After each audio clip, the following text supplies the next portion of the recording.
اعوذ باللہ من الشیطان الرجیم، بسم اللہ الرحمن الرحیم۔ ہماری گفتگو جاری ہے امام علیہ السلام کی ملاقات جو ایک ہندی طبیب سے ہوئی، اور اس پہ مولا نے چند سوالات کیے اور وہ سوالات کے جوابات دینے سے قاصر رہا۔ تو ہم پہنچے تھے کہ امام علیہ السلام نے جو سوالات کیے پھر ان کے جوابات مولا نے خود دیے۔ امام علیہ السلام نے اگلا سوال جو کیا تھا اس پہ یہ تھا کہ جو انسان کا جو ناک ہے اس کے سوراخ جو ہیں یہ نیچے کی طرف کیوں ہیں؟ تو اس نے جواب نہ دیا۔ امام علیہ السلام نے فرمایا یہ نیچے کی طرف اس لیے ہیں کہ دماغ سے خارج ہونے والے جو فضلات ہیں، جو فاضل مادے ہیں، وہ آسانی سے خارج ہو سکیں۔ اور پھر امام علیہ السلام نے جو اگلا سوال کیا تھا وہ یہ تھا کہ آنکھوں کی جو شکل ہے وہ بادامی طرز کی کیوں ہے، اس کی جو ساخت ہے وہ بادامی طرز کی کیوں ہے، درمیان سے موٹی اور سائڈوں سے باریک کیوں ہے؟ تو امام علیہ السلام نے خود جواب دیا، فرمایا یہ اس لیے ہے تاکہ جو انسانی آنکھ میں دوائی ڈالی جاتی ہے یا سلائی کے ذریعے کوئی دوائی ڈالنا وہ آسان ہو، یا پھر یہ ہے کہ جو انسانی آنکھ سے جو فضلات ہیں ان کو خارج کرنے میں تنگی نہ ہو، آسانی سے خارج کر دیے جائیں۔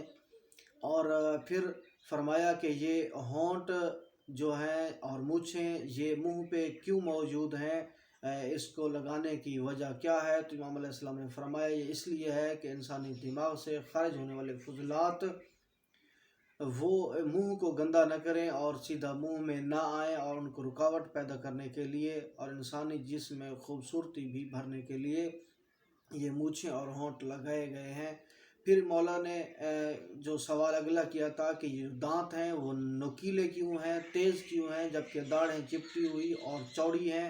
تو امام علیہ السلام نے ان کا جواب دیا کہ دانت نوکیلے اس لیے ہیں تاکہ چیزوں کو آسانی سے کھانے میں مدد دیں، کاٹا جا سکے، اور داڑھیں اس لیے چوڑی ہیں اور چپٹی ہوئی ہیں تاکہ چبانے میں مدد دیں۔ پھر مولا نے جو اگلا سوال کیا تھا کہ مردوں کی داڑھی کیوں ہوتی ہے، عورتوں کی داڑھی کیوں نہیں ہوتی؟ مولا نے خود ہی اس کا جواب دیا، فرمایا یہ اس لیے ہے تاکہ داڑھی مردوں کی ہوگی عورتوں کی نہیں ہوگی، تو مردوں اور عورتوں میں پہچاننے کے لیے، امتیاز پیدا کرنے کے لیے اللہ تعالیٰ نے یہ پیدا کیا ہے تاکہ دونوں میں فرق موجود رہے۔ پھر مولا نے جو اگلا سوال تھا اس کا جواب دیتے ہوئے فرمایا کہ ناخنوں اور بالوں میں زندگی کیوں نہیں ہے؟ مولا نے فرمایا ناخنوں اور بالوں میں زندگی اس لیے نہیں ہے تاکہ کاٹنے میں، کیونکہ یہ جب بڑھ جاتے ہیں تو انسانی خوبصورتی کو یہ کم کر دیتے ہیں۔ جب ان کو کاٹا جائے تو کاٹنے میں کوئی مشکل پیش نہ آئے، کوئی مصیبت نہ ہو اور تنگی انسان کو نہ ہو، اس کو آسانی سے کاٹا جا سکے۔ اگلی ویڈیو میں انشاءاللہ تعالیٰ باقی سوالات کے جوابات۔